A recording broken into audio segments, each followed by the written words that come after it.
नमस्कार. आवाज माझा वृत्तवाहिनीत आपल्या सगळ्यांचं स्वागत. वळूया याच्या काही ठळक घडामोडींकडे.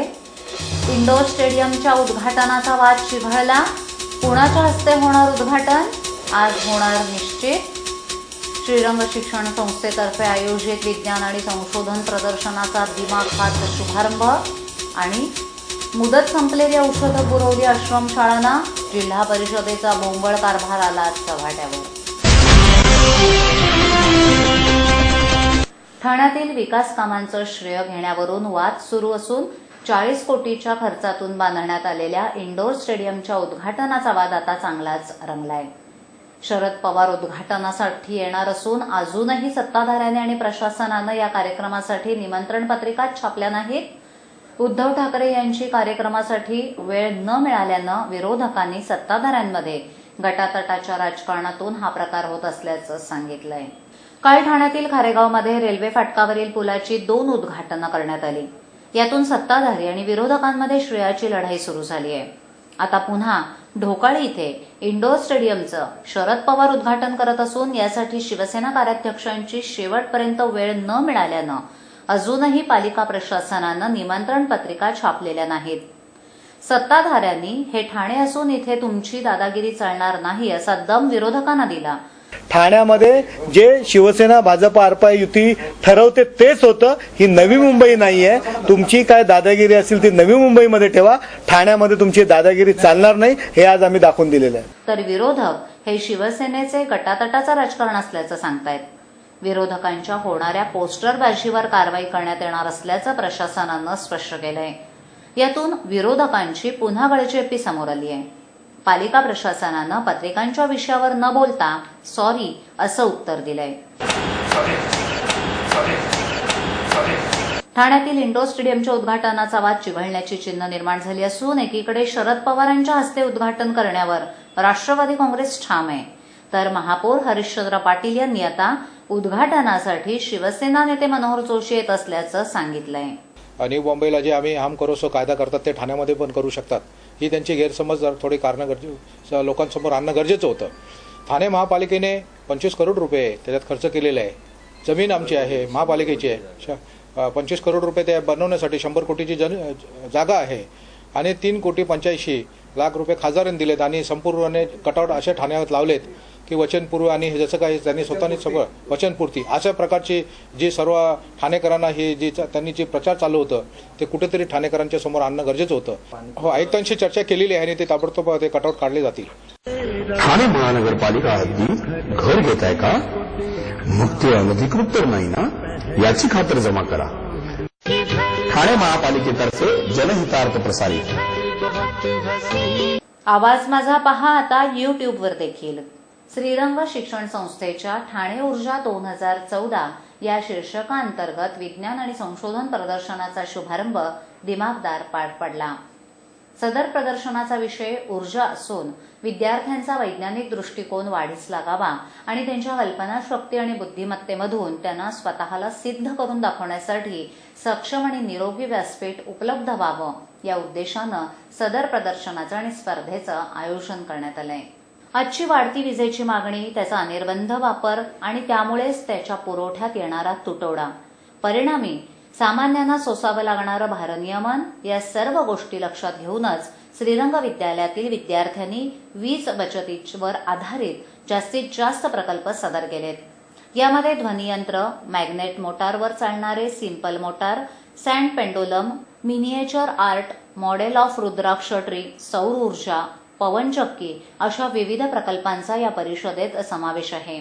मात्र आजची काळाची गरज लक्षात घेऊन विद्यार्थ्यांनी वीज बचतीवर आधारित प्रकल्प सादर केलेत. त्याचबरोबर आज मोबाईल फोन ही सगळ्यांच्या जीवनातील एक अत्यावश्यक बाब बनली आहे. मात्र बऱ्याच वेळा या मोबाईलची बॅटरी संपते आणि आपण बाहेर असताना ती आपण चार्ज करू शकत नाही. यावर एक उत्तम पर्याय म्हणून त्यातील एका विद्यार्थिनीनं पोर्टेबल मोबाईल बॅटरी चार्जरचा प्रकल्प सादर केलाय. त्याचबरोबर स्वयंचलित मोटार चक्की अशा प्रकल्पांचाही या परिषदेत समावेश आहे. सदर कार्यक्रमाचं मुख्य आकर्षण म्हणजे नक्षत्रवन असून यामध्ये 12 राशी, त्यांच्याशी संबंधित 27 नक्षत्र आणि त्यांच्याशी संबंधित वनस्पतींचा संबंध प्रदर्शनाद्वारे मांडण्यात आलाय. आणि त्यामुळेच मनोरंजन आणि विज्ञान यांचा अनोखा मिलाफ इथे पाहायला मिळतोय. सदर प्रदर्शन 9 फेब्रुवारीपर्यंत लोकांसाठी खुलं असून अपारंपरिक ऊर्जेचा वापर आणि विजेची बचत असा संदेश विद्यार्थ्यांनी लोकांपर्यंत पोहोचवण्याचा प्रयत्न केला आहे. आजकालच्या दैनंदिन जीवनात लोकसंख्या मोठ्या प्रमाणात वाढत चालली आहे. त्यामुळे विजेचाही भरपूर प्रमाणात दुरुपयोग होत आहे. त्यामुळे आम्ही हा प्रकल्प निवडला आहे आणि आमच्या प्रकल्पाचं नाव आहे सौर ऊर्जेकडून विकासाकडे. जर आपण सौर ऊर्जेचा वापर केला तर आपल्या विजेची खूप मोठ्या प्रमाणात बचत होईल आणि आपले पैसेही वाचतील. आपण हा प्रकल्प संपूर्ण ठाण्यात, संपूर्ण देशात किंवा संपूर्ण जगात गाजवला तर आपली वीज मोठ्या प्रमाणात वाचेल किंवा ती आपली वेस्ट होणार नाही. थँक्यू. आवाज माझा पहा इन केबलवर 971 क्रमांकावर रोज रात्री 8 वाजता आणि न्यूज कोड 18 वर 902 क्रमांकावर रोज रात्री 9 वाजता.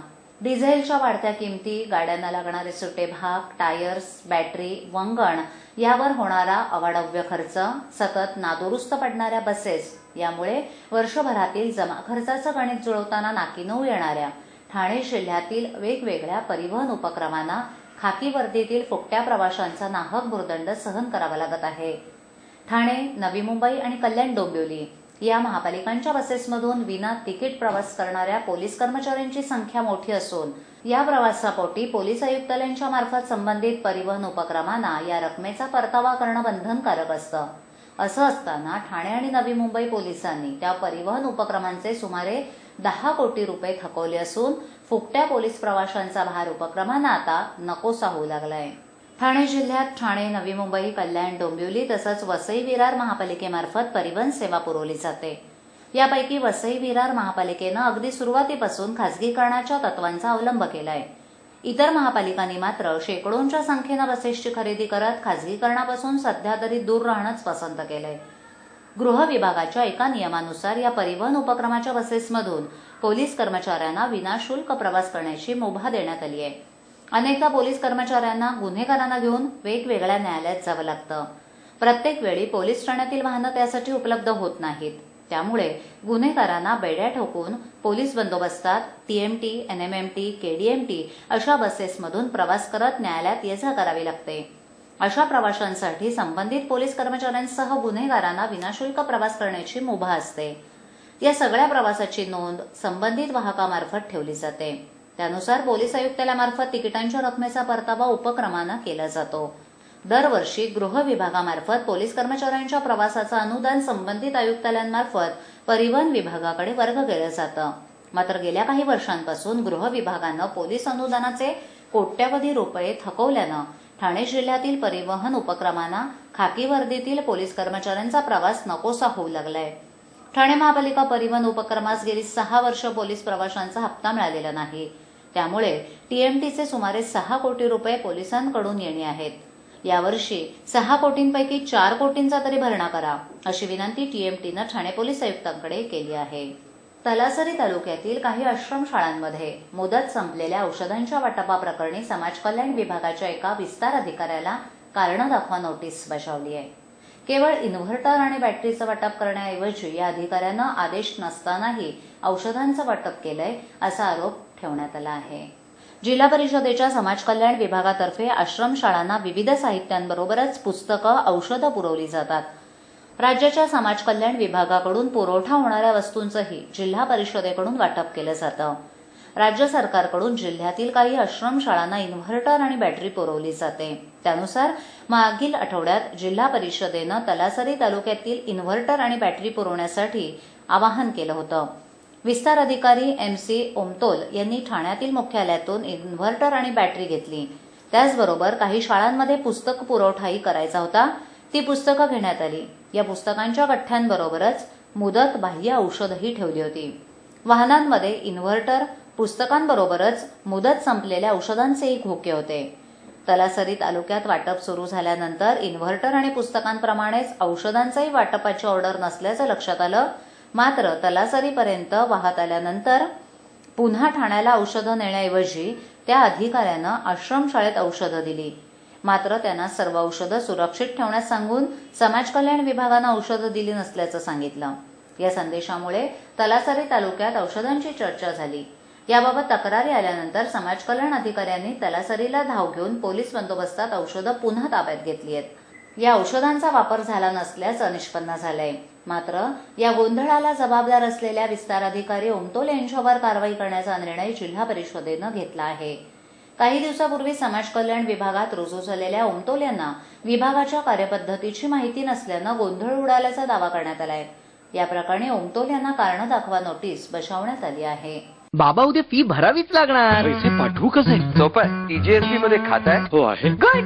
ATM कार्ड आहे? मग पैसे इथल्या शाखेत टाका आणि त्याला कुठल्याही ATM मधनं काढायला सांगा। बँक नेटवर्कच्या कुठल्याही ATM मध्ये तुम्ही TJSB चे ATM कार्ड वापरू शकता। बाबा पैसे मिळाले, आता बँकिंग इज नो टेन्शन यार। आवाज माझा पहा आता YouTubeवर देखील। नाशिक इथे झालेल्या जिल्हास्तरीय जुदो स्पर्धेत ठाण्याच्या बच्चे कंपनीनं तब्बल 21 पदकांची लयलूट केली आहे। यामध्ये 8 सुवर्ण, 6 रौप्य आणि 7 कांस्य पदकांचा समावेश आहे। नाशिकमधील शिवाजी स्टेडियम इथे जिल्हा जुदो स्पर्धा नुकतीच आयोजित करण्यात आली होती। या स्पर्धेत ठाणे, नाशिक आणि नगर जिल्ह्यातून 200 स्पर्धकांनी सहभाग घेतला होता। 8, 10, 12 आणि 14 या वयोगटात घेण्यात आलेल्या स्पर्धेत ठाण्यातून सहभागी झालेल्या 31 खेळाडूंपैकी 21 जणांनी पदकांची लयलूट केली।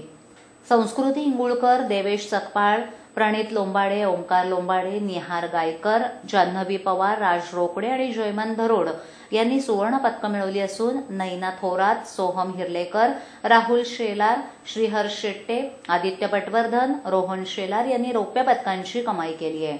तसंच देवांग जोशी, कौस्तुभ शिरे, अपूर्वा पाटील, ध्रुव बुटोला, हितेन बुटोला, वरुण शिंदे, प्रेरणा रिसबुड यांना कांस्य पदकावर समाधान मानावं लागलंय। आजच्या ठळक घडामोडी शेवटी पुन्हा एकदा। इंडोर स्टेडियमच्या उद्घाटनाचा वाद चिघळला, कुणाच्या हस्ते होणार उद्घाटन? आज होणार निश्चित। श्रीरंग शिक्षण संस्थेतर्फे आयोजित विज्ञान आणि संशोधन प्रदर्शनाचा दिमाखात शुभारंभ आणि मुदत संपलेली औषधं पुरवली आश्रमशाळांना, जिल्हा परिषदेचा बोंबळ कारभार आला चव्हाट्यावर। आपल्या विभागातील काही सूचना अथवा समस्या असल्यास त्यांच्यापर्यंत जरूर पोहोचवा। आम्ही तुमचा आवाज नागरिकांपर्यंत नक्की पोहोचवू। आम्हाला संपर्क करण्यासाठी आमचा पत्ता आवाज माझा 103 साईल 1 आदर्श नगर समोर कोलबाट रोड, ठाणे पश्चिम। आमचा दूरध्वनी क्रमांक 9773503326। आमचा ईमेल ID awazmaza.tvnews@gmail.com।